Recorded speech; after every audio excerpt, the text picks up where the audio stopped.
has made to you, and share it in the chat box with all of us.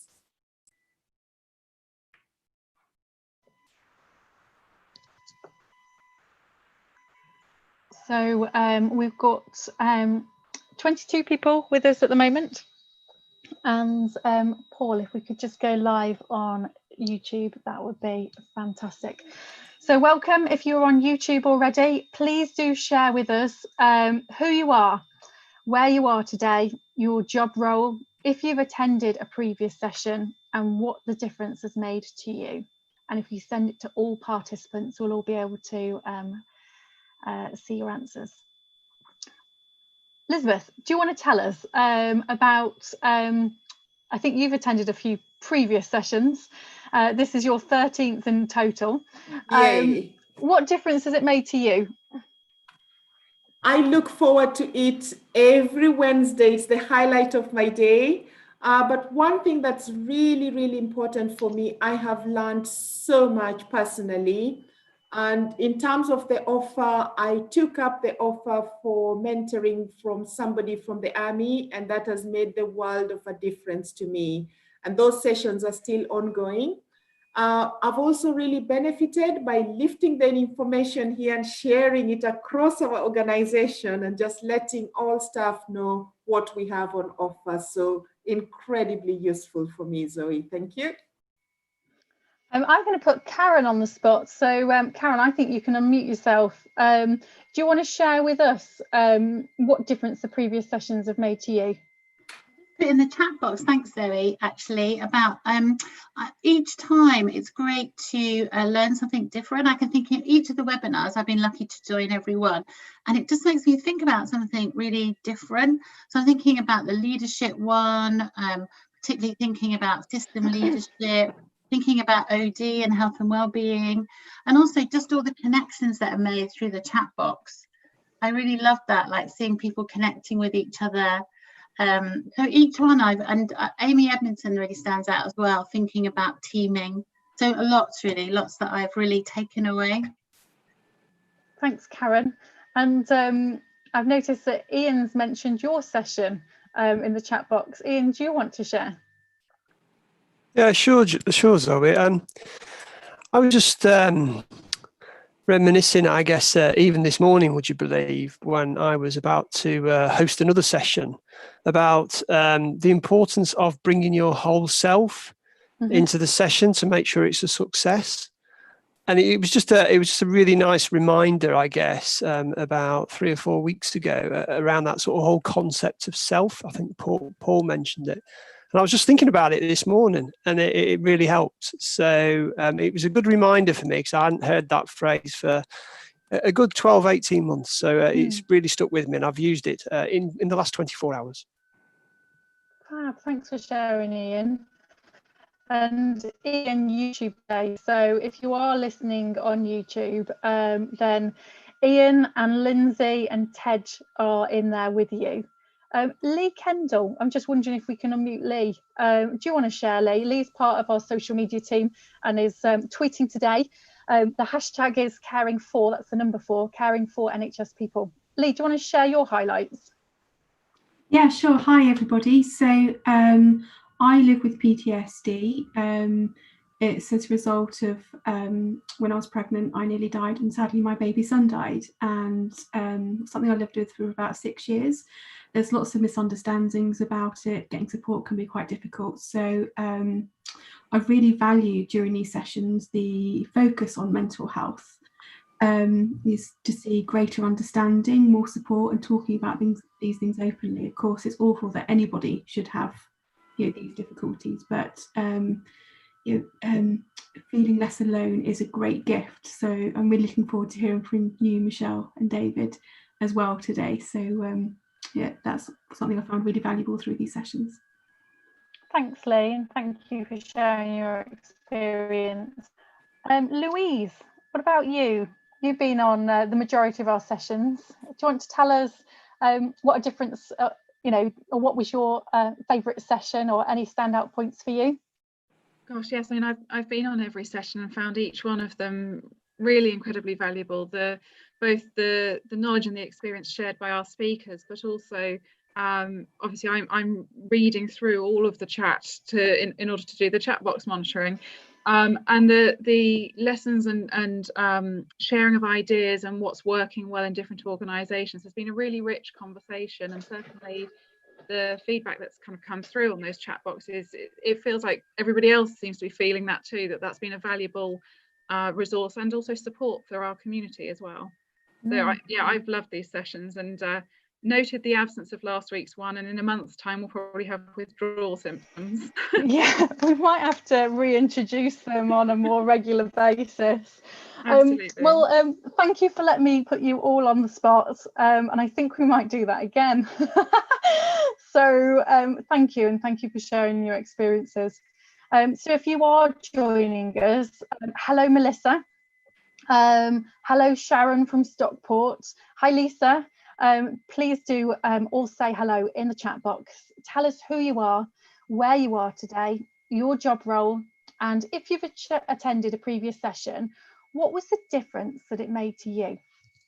I've got another slide just to show you as we're sort of just joining, a couple of ways that you can stay in touch after this session. So we've got a mailing list, and we've got the link there, and we'll put the link in the chat box for you as well. You can follow on Twitter, Caring for NHS People, and Lee will be tweeting all the way through this session today. There's my email address. So if you want to get in touch and you've got something that you'd like to tell us, something that inspired you or something you'd like in the future, then please don't hesitate to email me. And we've got our Wellbeing community as well on Tribe. So if you're not part of that, I know there are hundreds of you that are part of that. But if you aren't part of that, then you can join via the link as well. So in the last few minutes, just before we start, and welcome to everybody who has joined already. Please do say hello in the chat box, and tell us a little bit about you and yourself.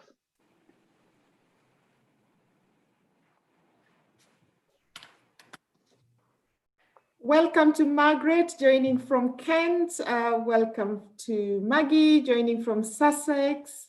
And Robin, lots of activity going on in the chat box. Thank you all very much. For those who are just joining us, tell us who you are, where you're joining from, and also your job role. And for those who've attended previous sessions, let us know what difference it has made to you. Share that for us in the chat box and send it to all participants. Thanks, Elizabeth. So hi, Valerie. Hi, Louise. And I was just, I'd noticed Kim Nurse was with us. Hello, Kim. So Kim was a previous speaker, I think on session number 2, and Kim talked about what they were doing in West Midlands Ambulance Service. So if you didn't see that, then please head back to the Horizons website and you can find all of the links and previous recordings there as well. Hello, Rachel and Caroline and Adam. Welcome, everybody. So, welcome everybody. My name is Zoe Lord. I'm part of the Horizons team in NHS England and Improvement, and I'm delighted to be facilitating with Elizabeth our 13th, yes, our 13th Wellbeing session. And today we're going to be focusing on the recovery phase. We've got some fantastic speakers today, and we've been supported by the Invictus Games Foundation as well. So, if you haven't joined one of these sessions with us before, the aims of our sessions is all about offering support, ideas, knowledge and wisdom to those in a role who support people within our health and care system. We want to share a range of wellbeing support activities that are available nationally. And also it's a great opportunity to connect with each other and build our community of those who support the health and well-being of our health and care staff. On our agenda today, you've already met me and Zoe. We are your co-facilitators for this session today. And we are going to hear the usual national update from Em and Sonia. And we have some fantastic speakers today. We've got David and Michelle, who will share with us their story about being in the military and being part of the Invictus Games and how they are now helping others get by. We will also have an in-conversation session during which we'll be joined by Richard, who is one of the Invictus Games Foundation directors. And then we will close as usual with a call to action and some closing remarks, and also sharing with you what will come up next. And on the team today, you've got me and Zoe as your facilitators. Our contributors, we've got M, Sonia, David, Michelle, and Richard. And behind the scenes supporting the session today, we've got our technical hosts, Paul, Zara, and Tej. And on the chat box today, we've got Karen and Louise. And on the YouTube, we've got Ian and Lindsay. And on social media, Lee will be tweeting throughout the session. Thank you. I'm now going to introduce Em and Sonia. Welcome. Please give us an overview of the national update. Over to you. Hi. I'm just going to go remote working. I know. I'm just going to go through the numbers, first. Sure. And delighted that Professor M. Wilkinson Bryce can join us today to in conversation to give us some update news. So just to say, we've now had just under 4,000 calls to the helpline, and 2,500 to the main Samaritan helpline. So again, we're seeing a real rise in the number of people calling in. Now, I'm going to say that that's great, because actually it means that people are reaching out for help, which is really positive. 1,700 calls, conversations to the text line, and the website and app use continues again to rise, which is great. Just to let you know, the most visited pages during June is the shielding guidance for those individuals coming back from shielding, really helping those individuals and the teams, inviting them back in to think about the shielding support. And we've got a specific offer coming from Project 5 for any staff member who is shielding and who wants some additional help and support, to have somebody independent there to speak to. And then we are also looking at the sleep guidance, and again, no surprise, homeschooling and carers being top of the list. Frequent issues that are coming up, Em and I are going to talk a little bit more about that, but definitely the idea that people are tired, anxious about what's coming next. Are we going to get a second peak? And just this idea that we can just all carry on, whereas actually what we really want to be saying to people is, look, annual leave, time off, rest space to recover is really, really important. So that's the slides. Hi, Em, welcome. Hello. So it's really great to be here. Firstly, just want to say how delighted we are that we're being able to work so closely with the Invictus Games Foundation. Really valued partners. We're learning a lot from them. We're all going to learn more from them today, and really looking forward to this session. I think it's really important that what we've learnt over this period, as Sonia and I have been developing this offer in this programme, is that what happens locally is where we need to start, because where we want to see the best help is closest to where people work and live. So everything that we're trying to do nationally is to build on what exists locally. I think our attention is really now turning to winter.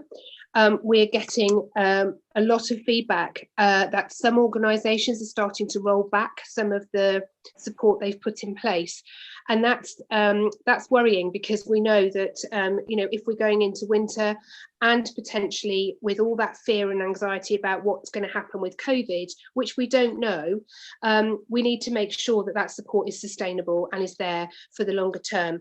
So it's really important that we keep adding to this and learning so that we can respond, and hopefully what we are able to do is really listen to what our staff are telling us they need, and then develop something with those people to respond. So I think the most important example of that, I guess, is where we got feedback around our Filipino community, and we were able very quickly with the partners we're working with to put something in place specifically for them.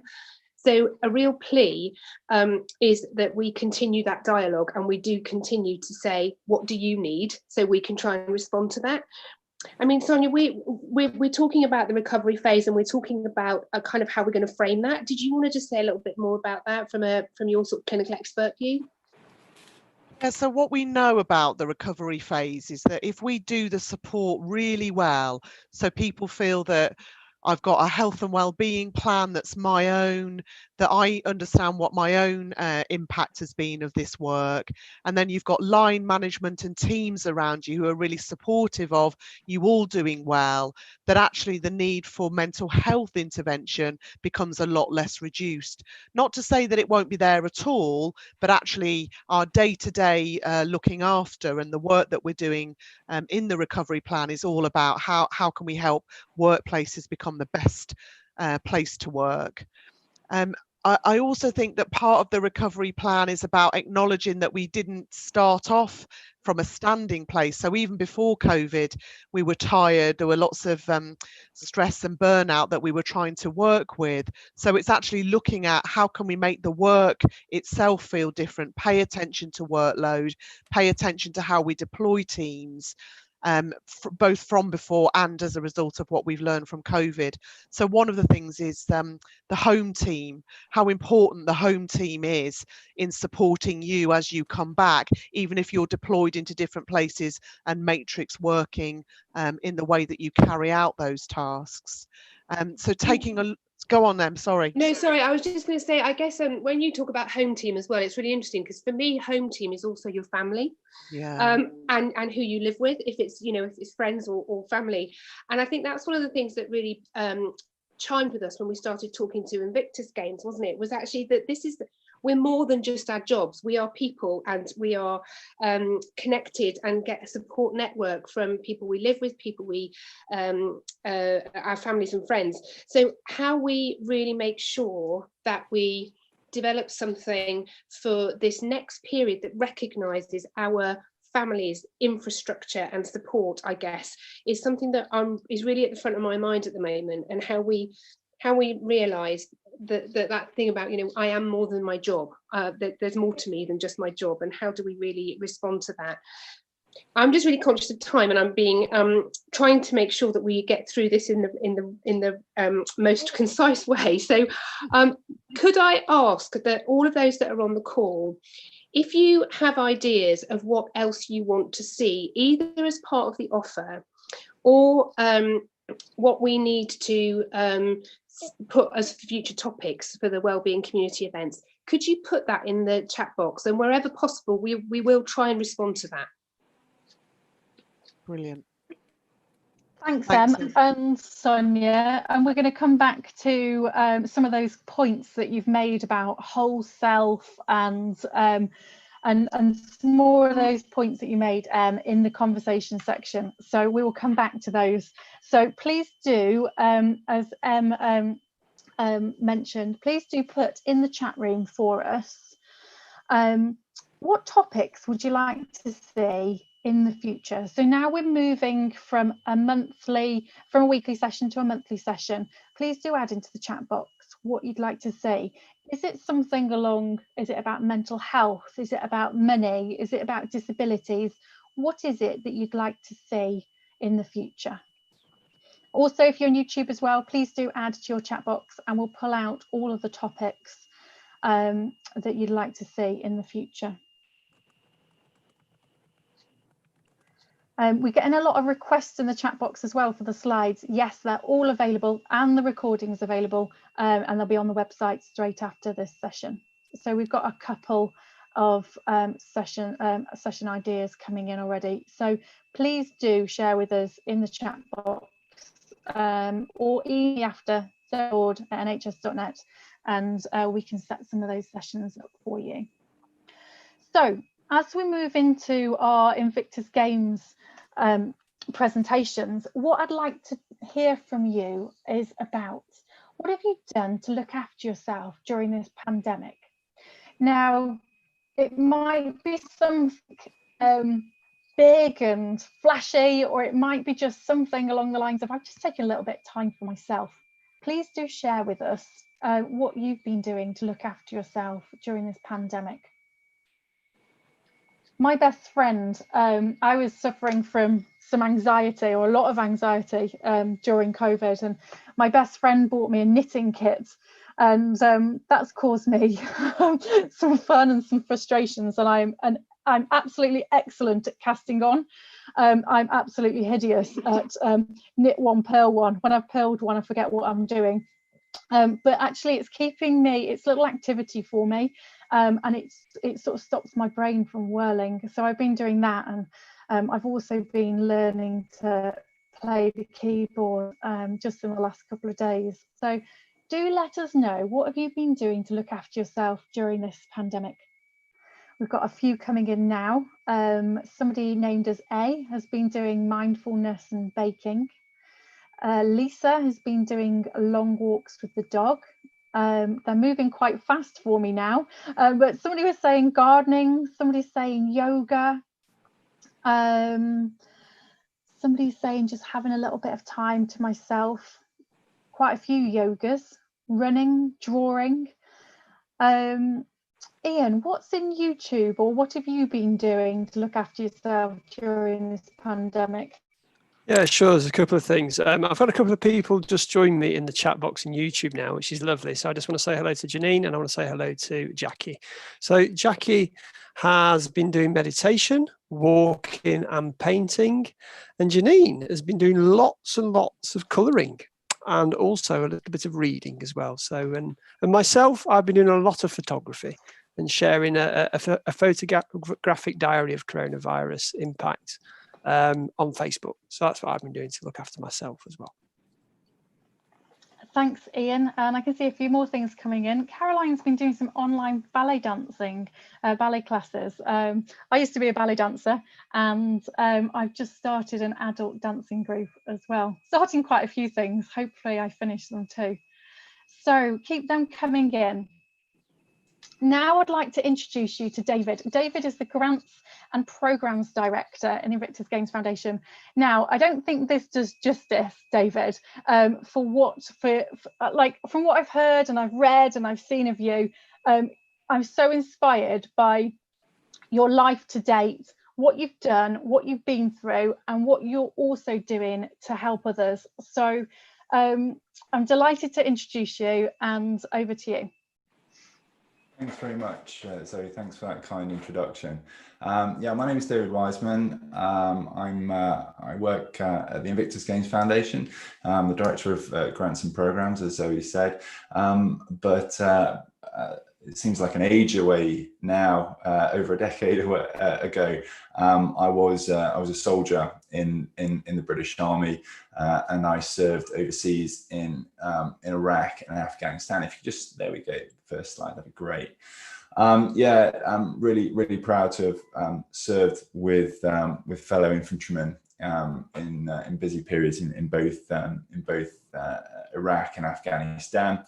And after leaving the armed forces, really focused on sport and adventurous challenge, both for myself and supporting others to find their engagement with sport, and how that's proved to be so beneficial in recovery after injury. And I include physical and psychological injury in that definition. And what I'd like to talk about today is, I'm going to tell you a little bit about my background in sport, what I've learned from that, and I think some lessons that I'd like to share, but really sort of push that importance of sport or physical activity as part of any good recovery plan. And I feel like I'm preaching to the choir already after seeing those messages come through, everyone going running or yoga or ballet and all that sort of business. Everyone's already doing this, so I really am already preaching to the choir. If we could do the next slide, please, Zoe. So I feel there's a lot of parallels between what we experienced as in the armed forces, and perhaps what a lot of people are going through now within the NHS, and especially now during the COVID crisis. Working within a close-knit team, as you can see from some of those photos there, especially in Afghanistan. I was just in a team of 9 British soldiers embedded within the Afghan National Army. So we had 150 Afghan soldiers, but the close-knit team of those 9 soldiers was incredibly important. And notably, we were split up after the tour.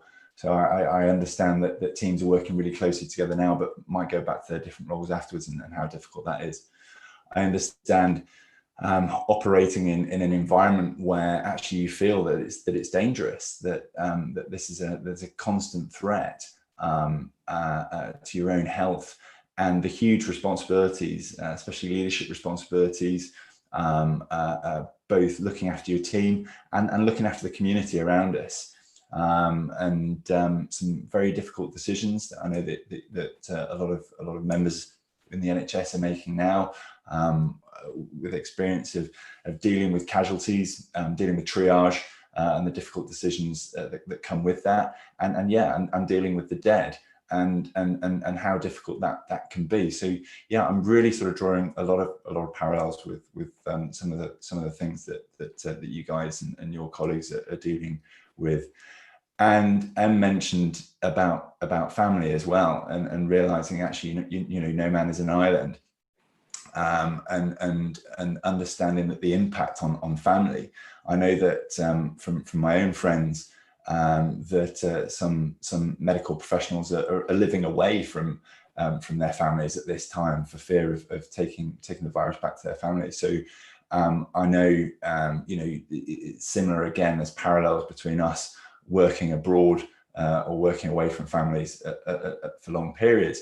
But even if you're not physically separated, actually, you know, that psychological separation of working in an extreme environment, and then feeling that perhaps you can't share with those who are really close to you in order to protect them, or in order to compartmentalize what's going on at work. So I think there's some real parallels between our experiences. To give you a little bit of background, I was in Afghanistan in a really busy period in 2009. We just completed Operation Panchai Palang, or Panther's Claw in English, and that year in 2009 we lost more British soldiers and had more injury and wounding than at any other period in that conflict. And we were out there for 7 months at a time. But I remember a particularly sort of two or 3 week period when my small team of 9 soldiers dealt with 25 casualties in that 2 week period, a mix of British soldiers, Afghan soldiers, and indeed civilians as well, including a small child.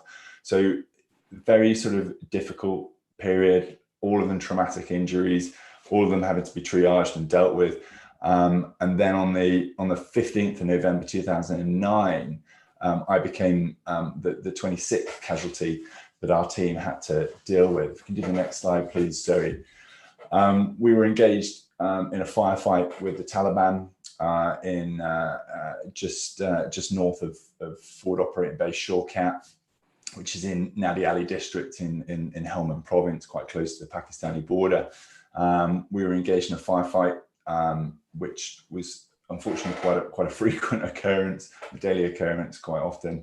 And when you're in that kind of environment, somebody's going to get hurt, and it was my turn to get hurt that day. And you know, there probably are some doctors on the call, but I don't think you need to be a doctor to assess that X-ray. I was shot in the chest, and the round was retained in my right lung, causing obviously significant traumatic injury to my lung, and some of the structures in my shoulder. My axial artery was pierced, so I had an internal bleed.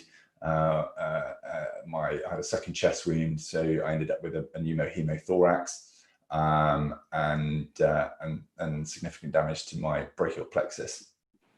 So a nerve injury down my right side as well. thanks to the incredible work of the guys on the ground and the American Pedro call sign that came and picked me up in their helicopter, got back to Bastion, had some emergency surgery at Bastion, stabilised over a couple of days, and then was flown back to Selly Oak Hospital, where I was under the incredible attention and treatment from the NHS. So I have much to thank the NHS for my health. And I think you'll agree it's only a natural pathway to go from significant traumatic injury to high altitude mountaineering. Next slide, please, Zoe. And so that was the path I took during my recovery period. I was hooked into high altitude mountaineering, and that's a picture of me just coming down off the summit of a mountain called Lobuche in the Khumbu Valley in Nepal. And this experience gave me perspective. It was a life-affirming experience to be climbing high, and gave me a focus for my recovery. It gave me a purpose. It gave me a reason to go to the gym. It gave me a reason to do all those physio exercises that you're dead set on doing for the first week, but most of us chin them off after 2 or 3. But for me, I had a real purpose and a concentration of why I wanted to get well again, and this sort of drove me on. After mountaineering, I got really stuck into swimming, and so next slide, please, Zoe. And I want to talk a little bit about swimming and why it worked for me. I left Afghanistan with some quite traumatic experiences, and these stuck with me. I dealt with a lot of intrusive thoughts, with a lot of flashbacks, and this was extremely tiring for me to stay focused and to concentrate, because, to be honest, if I eased up and allowed myself to relax, it meant that my mind would automatically begin to replay images or thoughts or experiences that I didn't want and found disturbing. And so I had to stay active all the time. I couldn't let up, and that was just tiring for years and years and years to be constantly moving. And the only time I got any peace was when I was fully immersed in the water, when my head was under the water, my ears were covered, so the sound was muffled. I had boring tiles just going, underneath my nose, and I had to count my strokes, I had to count my breaths, and my breath was controlled.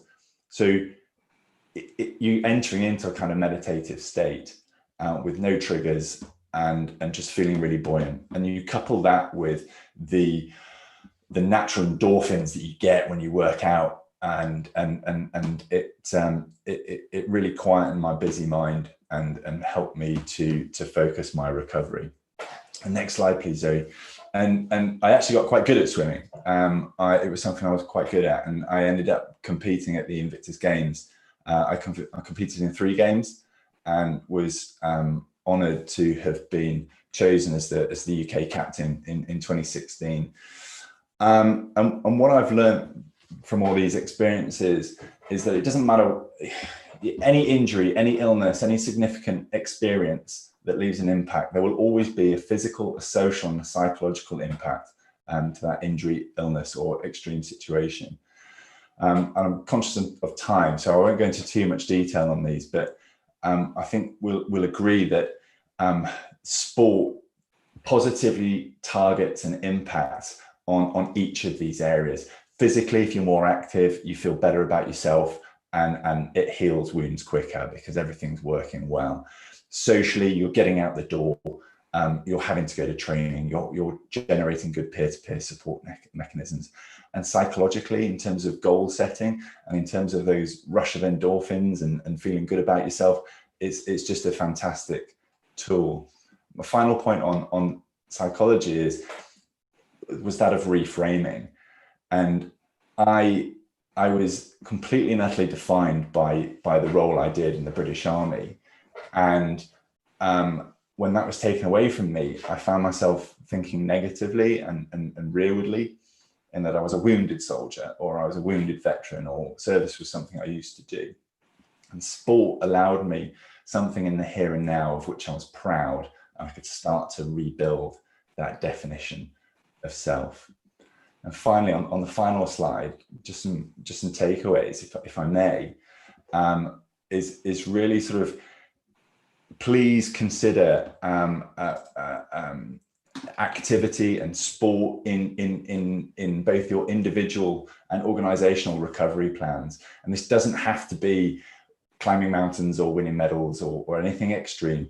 It's the action of getting involved with each other and taking part in a joint exercise, being active, is enough unto itself. So that's setting realistic and sustainable goals. Everyone's busy, everyone's really active. So it's finding something, anything that can fit around those schedules.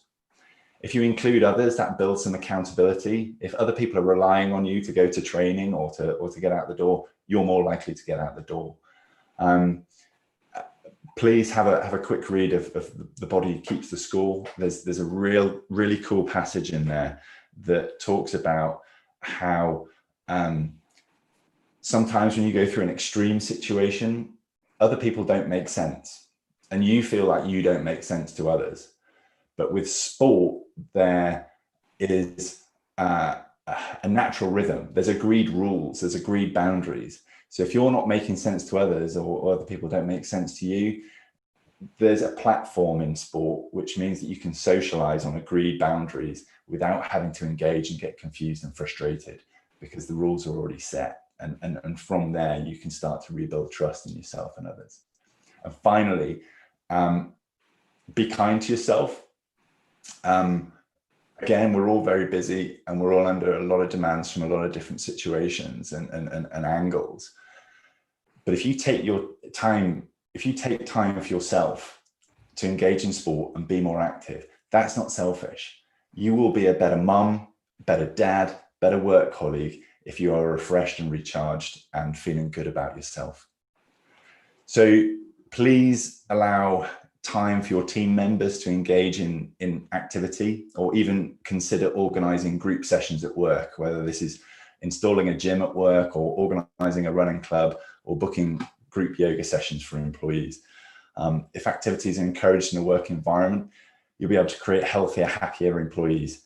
You'll be able to give them a platform for peer-to-peer network generation, and thereby set conditions to assist with people to recover from what I'm sure has been an incredibly extreme situation and set of experiences. Thank you very much for the treatment that I've personally received from the NHS, and thank you very much for the service you're giving our nation at this time. Thank you very much, David, for sharing your personal story with us. Really, really inspirational. And now we have another inspirational speaker, Michelle. And Michelle, your job title there, the title you have, does not even begin to touch the magnitude of what you've achieved and how you've been supporting others. Over to you, Michelle.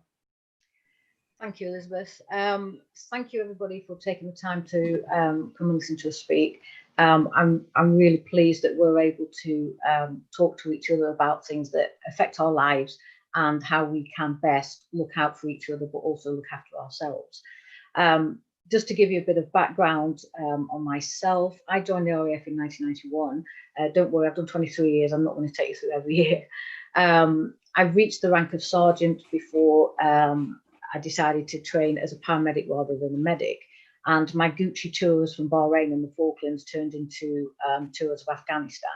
Now, the first tour was great. It was in 2009. And as David said, it was quite a difficult year. And I was the first female to go out on the ground with the RAF regiment. So that was a bit of a challenge, but also really good. But I was an individual augmentee, which meant that I was going into a team that already existed, much like you probably did when you're working with each other, and the NHS are working with each other currently through this COVID crisis. You don't necessarily know the team you're going into, but you quickly get to learn who they are, and you can become a slick team, which is fantastic. But then you come back, and then I took my commission, became an RAF officer. Can't believe I even did that. But then my tour changed to join the medical emergency response team as a paramedic. I was an NHS paramedic trained, by the way, so you know, Team 999. And for me, that was a change, that was a shift for me, and I really struggled because although, and you will know this, you know, people say, well, you're trained to do the job, why was it a problem for you? You know, you've been trained to do this, you're a medic, why are you so bothered about this? When you're in an unnatural situation where you're going to point of wounding and you see a casualty who's had their legs blown off, or like David has been shot and he's in a really bad way, you know, that's one casualty, and nothing can prepare you for that, because it's also the smells of blood and the environment you're in, etc., etc. Add to that, then you have multiple casualty lifts. You then have insurgents, which is a whole other ball game, and you have children, and it should never be real life. And it's an unprecedented situation when you've got a child in your arms that's had their legs blown off. And I did 2 tours of that, and unfortunately, when I got back, I crashed and burned. I couldn't cope with it anymore. My head was just mushed, and you know, much like you are, it's unprecedented. You are dealing with huge amount of patients, huge amount of, you know, people that you may not be able to save. And yes, all the training in the world can prepare you for so much, but nothing will prepare you for that amount of loss. And you're then going back to a normal environment where you're sat behind a desk and you're doing your normal job again, where everything's calmed down, and you suddenly realize, what on earth's happening here? You know, you're not processing everything, nobody else around you knows what's gone on, and you're thinking, well, I've just been through all this, I've just had to spend time away from home going through all this, and now I'm sat here doing my normal job where nobody knows what's in it. Who am I going to talk to? Who have I got to talk to? How am I going to process what's in here and get it out and work on it? Because what happened to me was I didn't process anything. I just cracked on, and I crashed and burned, and I had a massive breakdown. I was diagnosed with PTSD, and I ended up having to leave the military. So, you know, my first takeaway for people is you have to talk. There are people that don't know what you've been through, but you have to find somebody that does. And talking about families, as we did at the beginning, yes, we do try and protect them again, which is what you know, David and them said, but you don't want to put them through that. Imagine me coming home to my family and saying, you know, oh, tell me what's troubling you. Oh, well, actually, you know, this kid's leg was blown off and their eye was falling out and this, that, and the other. What images are you going to say? You know, what images are you going to give to them? So why are you transferring that onto them? So, you know, you protect them from the worst of it. You also don't want to come back and you want to reconnect, but you can't reconnect because you've been in this horrendous bubble of traumatic incidents to then go back to normal life. So you're suddenly going home where you've been away from maybe your family and your kids. I wasn't married, I couldn't bother with all that, but you know, you've got family and kids that you have to try and be as normal as you were before you left. And you've come back and your mind's all over the place. So you need time to process the information that's in your mind. And for me, I didn't know what that was. I went through therapy, I went through various other things, but something still wasn't right. And then, you know, I'm going to be blunt with you. I went to some dark places and I had planned on taking my own life because I just couldn't live through it anymore. And then some email came through from Help for Heroes to say, oh, get involved with the Invictus Games. Now, I'm going to tell you straight now, sport and me never mixed. I always came last at everything. And I saw sport as an absolute punishment. Yeah. So I deleted the email twice. And then the third time it said, well, you don't have to be an athlete to compete. So I was like, oh, result, I'm going to give it a go. And I chose indoor rowing because it was a sit down job, right? Never again. It's horrendous. Anybody that's done indoor rowing, it's horrific. And powerlifting, again, because you could lie down, easy jobs, but they were. But, you know, although I joke about it, for me, it got me out of my house. It got me away from this bubble that was in my head and gave me something to focus on, where I couldn't tell my family what was going on because I couldn't communicate myself. But being in an environment with the Invictus Games where other people had seen what I'd seen, other people had been through things that I'd been through, I felt accepted again. And it didn't matter that I wasn't going to be winning a medal at rowing, I wasn't going to be winning a medal at powerlifting. What mattered was that I was doing something with other people again that understood what I'd just been going through. And that really mattered to me. Now, sport, again, now I'll tell you what I was doing. So one of the questions you got asked at the beginning was, what we've been doing during lockdown. Now, I started this Couch to 10K with my sister. I hate running. I run like Phoebe off Friends. So if anybody's ever seen Friends, that's how I run. It's not a comfortable thing, but I've reached 10K. And the thing is, I was doing it with my sister, and we didn't need to talk about stuff. We didn't need to talk about anything. It was the fact that we were there. And most of the time, we weren't even talking to each other. And to be fair, half the time I couldn't speak. I was exhausted. But it was just having that time together where it was okay not to speak, just to be comfortable. And if you're not good at sports, it doesn't matter. Just walk around the block. It's fresh air. It's the endorphins kicking in that David was talking about. And it's just clearing this. This needs to be decluttered at some point, and you need to accept, and I needed to accept eventually, that I needed to process what was going on with me. And if that means talking to your workmate, if that means having to get together and talk to the people that have just been in that situation with you, or if that means talking to a therapist or a counsellor with an EAP program or whatever, it doesn't matter. It's not a weakness. You have to process it, because it impacted my family. Okay, because my fiance left me. No loss there though, so it's all right. I'm okay. It impacted the way I lived, and it impacted my work. Unfortunately, people wouldn't employ me due to my diagnosis. So I set up my own business because I thought, well, I lost a lot of people during my diagnosis. I lost a lot of myself because I couldn't process what was going on, and I left it too late. And I thought, well, what can I do to support others? And sport for me, and I talk about mental fitness a lot, because it's the physical and mental side of things together. And what Invictus did with me is they look after all that, and sport itself looks after all that. So you don't need to be an athlete. You don't need to be walking mountains like David. And trust me, I only just got up Snowdon, so there ain't no way I'm going to be going up Everest anytime soon. All right. But for me, and for a lot of other people, just getting out the door. People that are working from home, right? We can trick our minds. So if you're working from home, have your breakfast, have your normal routine, go out the door, walk around the block, and walk back into your house as if you're walking into work. Then switch your laptop off.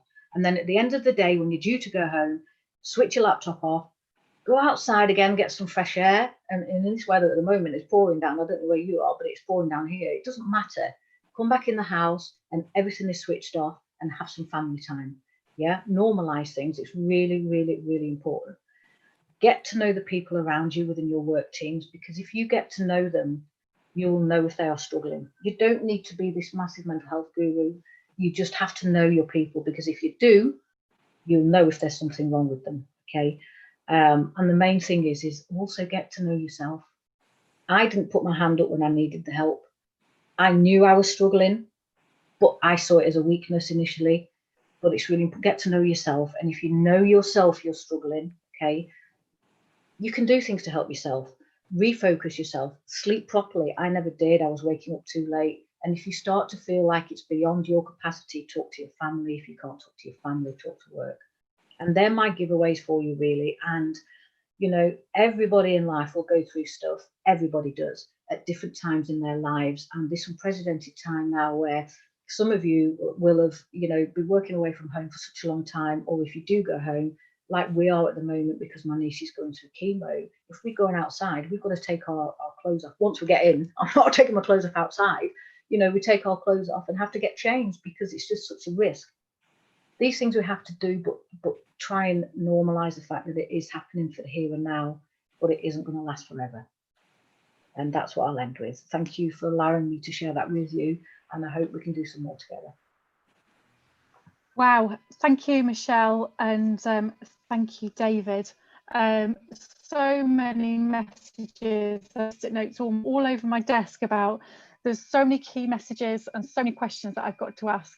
So this is the point where we're going to ask our friends and colleagues and presenters some questions. So if you've got any questions and you're on YouTube or you're in Zoom, please do add them to the chat box now, and we will come to them shortly. What we always find with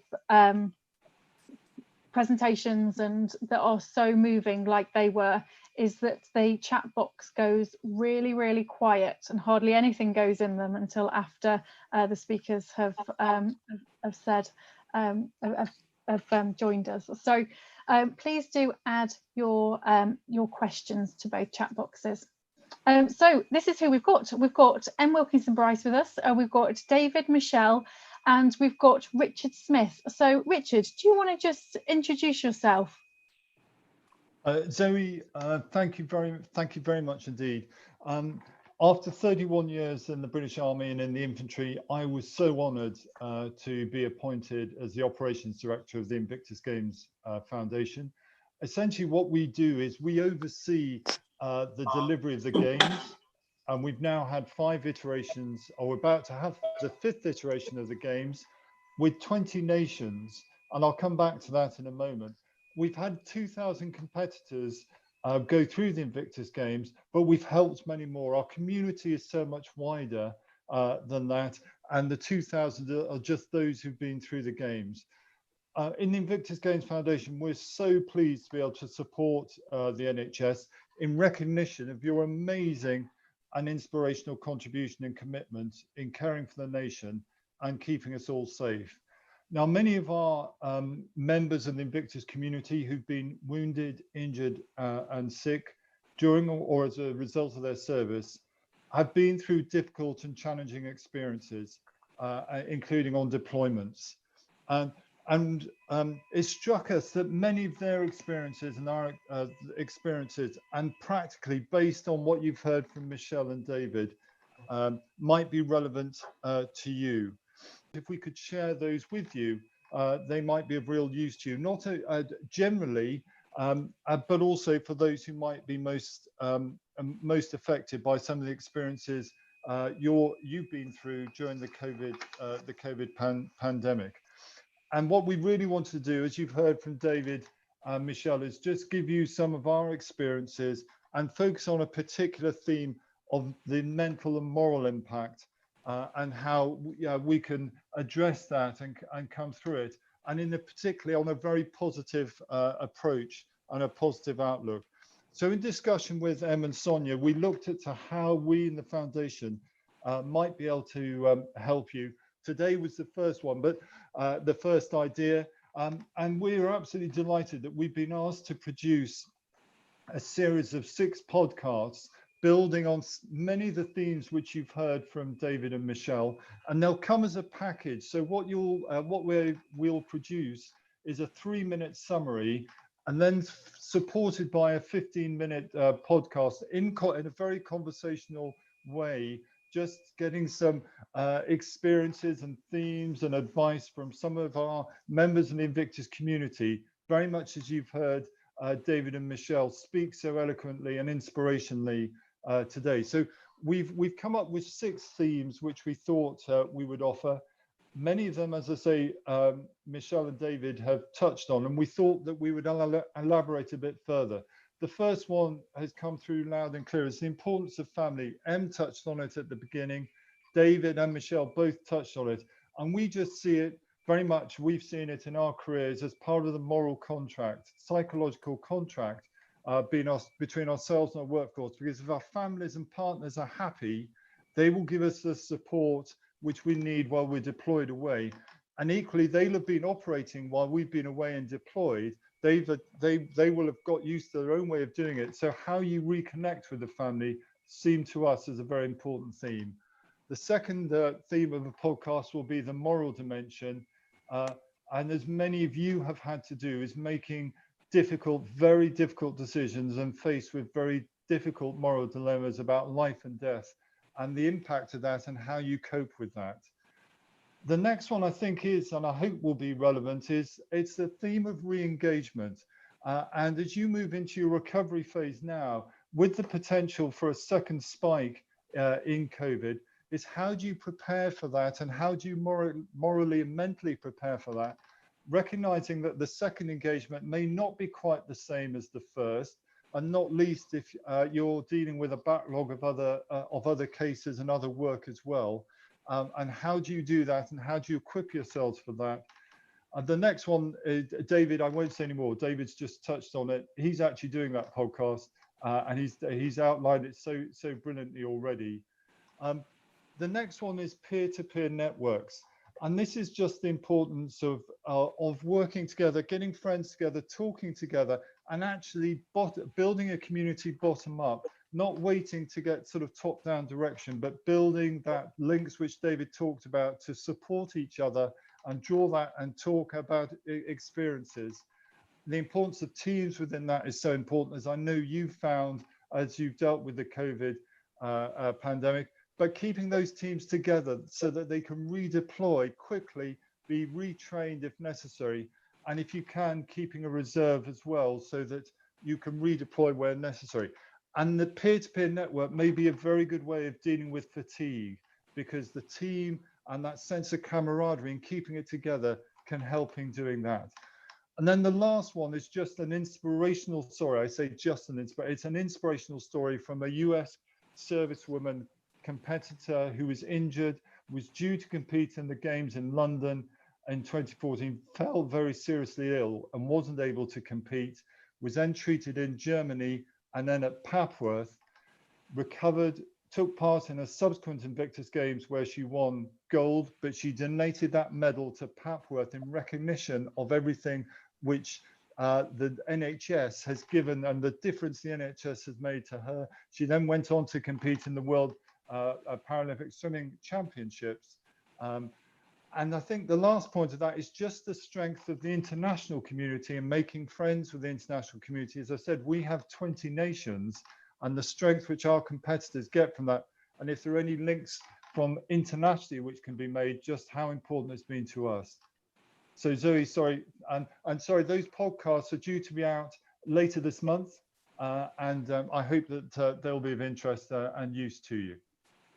Thanks, Richard. So those podcasts, if people are looking out for them, they'll come out on the newsletter. They'll be on the People website, and we'll put the links to those in the chat room. And we will also publicise them via Twitter, the hashtag caring for NHS people. So when Michelle was talking, I thought there's loads of these connections that we've got some offers already available. So for example, when Michelle was talking about, you know, talking with people who have been through the same thing, in previous sessions, we spoke about the Common Room offer, and they can be found on the website as well, and we'll put the links in there. So in this conversation, I'm going to come to our chat box hosts in a moment, but Em, could I start with you with a question?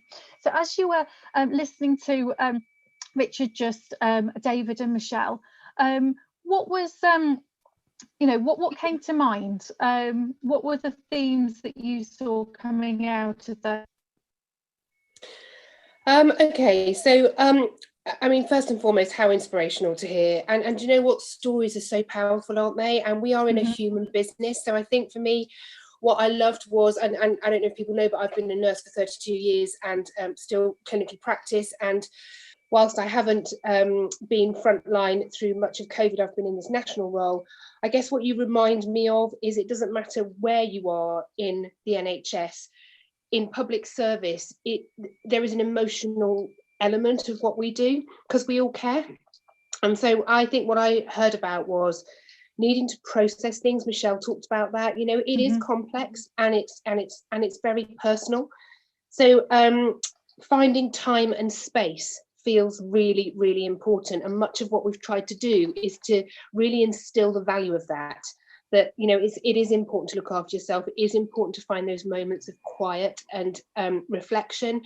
And so those are some of the things that I've really taken away, and about knowing your people. I love the concept of, you know, I said at the beginning about we're more than our job, but we're people first. And I've held on to that for years and years. And some of the best examples that I've had of finding joy in my job is when I've really got to know people behind the job they do. So yeah, great reminders. Wonderful. Thanks, Em. So Louise, Karen, what are we seeing that's coming out of the chat box? Hi Zoe, thanks. There's an awful lot of love for all of our speakers coming through on the chat box. So many people finding everyone's stories and openness very, very inspiring. So thank you on behalf of everybody, everybody's messages on the chat box for that. Got a couple of questions that have come through, and if I might, I'm going to merge a couple. So There was a question that came through from Sonia about how we help our teams to become more physically active when this isn't expected as part of our work, and kind of twinned with a question from Hogarth HR about how you're managing that activity and training when you've got social distancing in that mix, and I guess how you get both of those in the workspace. Fab, thanks Louise. Karen, have you got some questions that you've seen coming through? Hi, thanks. No, just to really echo Louise, so inspire everyone saying how inspiring and the honesty for all our speakers, which has been great. Actually, Peter had a very specific question about frontline staff are struggling and with tiredness. And is there any thoughts about how the support for chronic fatigue that they're experiencing? Would there be any tips or that could offer? Super, thanks Karen. And have you got some questions? Sorry, was that me, Zoe? It was, yes. Sorry, I didn't quite catch that. Yeah, so we've also been having a lovely debate over in YouTube Live. Predominantly, I guess, just a discussion around setting ourselves small, achievable goals. So Mike is running a bit at work and Janine is walking the dog. But I guess the question that is starting to sort of permeate through our minds in YouTube is we do understand, of course, that sport is central to health and wellness and of course to healing, I guess. Obviously, sport has been locked down and restricted in the last few weeks, and some people have been shielding. So I guess we were just wanting to get a sense from either David, Michelle or Richard about how perhaps some of their colleagues in the Invictus Foundation have kept themselves going and healthy when actually sport, which is central to them, has actually been kind of shut down over the last few weeks. Super. Thanks, Ian. Thanks, Louise and Karen. Michelle, we're going to come to you first. Just on some of the questions, trying to encourage people to be more active once they're in work. Actually, one thing I thought about was that, you know what, during work, they are probably more active anyway. They're really, really active. So sometimes it's just the quietness, sitting down and just zoning out, doing yoga. So it doesn't have to be anything impactful. And some of it you have to do on your own. With the sleep and the lack of, and the sort of tiredness, again, mindfulness is just switching off and then coming back. And even if you just listen to a bit of music, just calm music or something that's going to switch you out of the busy headspace, even if it's just for 5 or 10 minutes, and learning. There's some really good sleep apps out there, and there's Mood Zone, and there's a Headspace which is offering, actually for the NHS and at the moment, if you weren't aware, they're offering 12 months free. So Headspace, yeah, they are doing a lot of mindfulness and stuff. So that may help you to calm. I know I struggled a lot when I was sleepy, when I was trying to sleep, and I'd have nightmares. But then I just woke up. For me, I know it sounds bizarre, was my dog normalized it quite quickly for me. And just being able to sit and just, stroke her a little bit and have a little snuggle with her, put her back to the here and now. And then just that calmness and just listening to a little bit of soft music again just took me back off to sleep. As far as sport in your own house, I mean, I mentioned that I went out running as well. I don't really run, I just for me, you can use the stuff that's in your house. Even use bottles of, milk and things just for bits of weight. You've got the garden, so, buy a little medicine ball if you need to. I think only about a tenner on Amazon, but also available in other retail areas. And just, you can do your own little circuits on YouTube. You've got loads of workouts and stuff. And a lot of us have been doing, I know with the Invictus team, we've been doing a lot of virtual competitions together. So virtual cycling events, virtual rowing events, because people have just got some kit at home. But do tricep dips off the sofa and stuff. There are things that everybody has at home just to keep themselves physically active. But remember, if you've been on your feet all day, every day, the last thing you want to be doing is going out and going for a run. So maybe just sit and just calm yourself for a little while and actually take time, be kind, and have a rest as well, because you don't train every day. Yeah, thanks, Michelle. And thank you for mentioning the apps as well. So I've personally used some of those apps, and it's all been sorted through and Sonia's team, the wider team, about getting those apps all available. There's loads of them. They're really expensive, but they're free for the NHS and staff. So please do go on the website and have a little look. Richard, I saw you were, what are your thoughts on the questions that we had coming through? Well, Michelle's covered them beautifully. I mean, our challenge has been for the foundation is that the games have been had to be postponed. They were due to be in The Hague in May of this year, and they've been rescheduled for May of next year. So we've been working really hard as to how we reschedule them. And what we've done is we were really aware that actually for our competitors, for who they were all geared up, ready to go for the competition in May.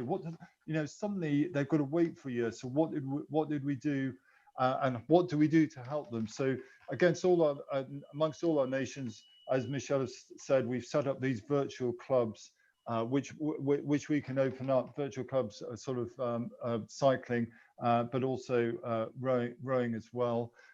And joined, and again, it just goes back, that community, the sense of community which that's built across the 20 nations, but amongst any workforce is just great. And I think the second one, there was a question about, how does one encourage sport? And I think David and Michelle both touched on it. It's just grab someone.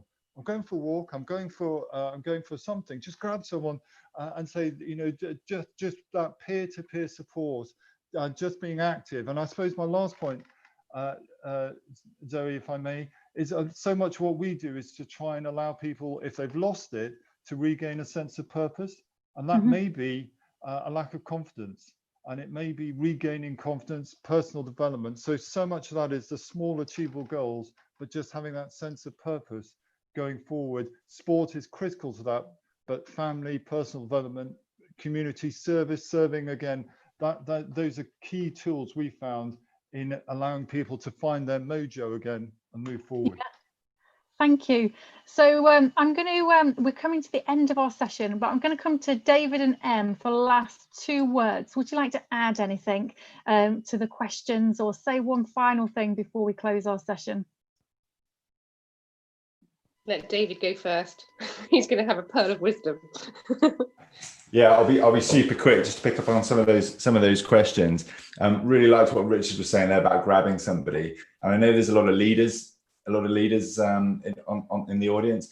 And I think there's a bit of a leadership challenge here. I think it's down to you guys to grab those people in the team and say, come on, we're going to go out and we're going to do this, and just understand that that's a community thing, not a competition thing. There was a question on the chat about duration, duress, and there's Michelle and I talked about some traumatic experiences, but what about the long-term drip of duress? And I'd like to highlight a website called headfit.org, and that explains about mental fitness and sort of getting ahead of issues rather than responding to them. So taking a proactive approach to Thanks, David. To mental health. Put that in... Michelle's... sorry. Carry on. No, sorry. I thought it was short for time. We are, but I was going to invite you to pop that link or in the chat box for us, so that people can find that after the session as well. That would be really helpful. And I might just have seen that David's frozen on me. Em, are you still with us? I am. We're just going to finish the session now, but would you like to share with us a couple of final thoughts before we move to our poll before we close? Yeah, okay. So firstly, a huge thank you to everybody. It's an absolute privilege to be the Senior Responsible Officer for this Health and Wellbeing programme. I think what I take away from this is real practical interventions that we can all make. So I've just made a note about having some walking meetings. And I'm going to try, and rather than be glued to Teams or Zoom, I'm actually going to try and have some meetings where I have conversations with people and encourage other people to go for a walk for half an hour while we do the business, because I think there's some real practical stuff. Use the app. Sorry, I think there's a delay on my end. Carry on, Em. I was just going to say, and for me, again, let's really look after each other. We are doing amazing work in the NHS, supported by fantastic partners like Invictus Games Foundations. Let's lean on those people that we need to lean on, but ultimately let's just yeah, be kind to each other and be kind to ourselves. Thank you, Em.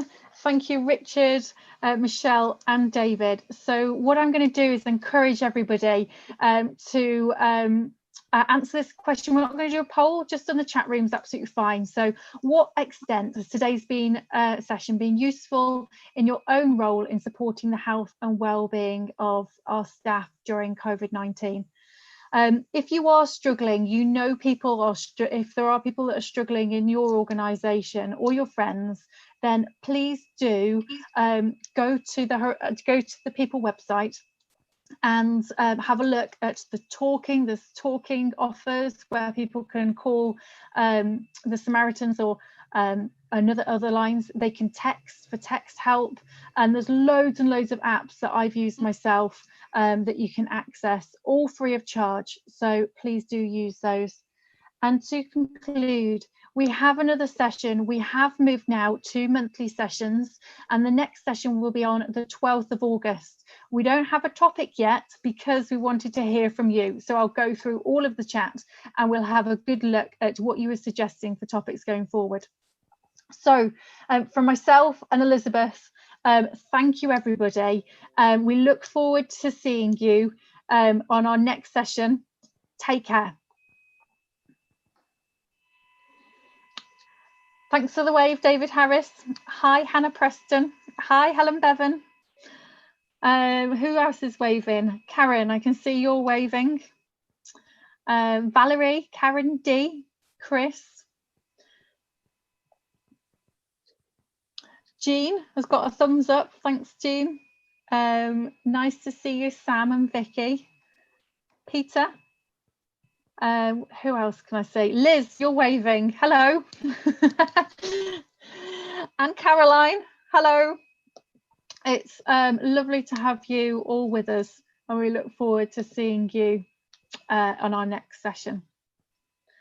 So, Paul Woodley, do you mind zooming us into our next breakout room? Thank you. All the best, everybody.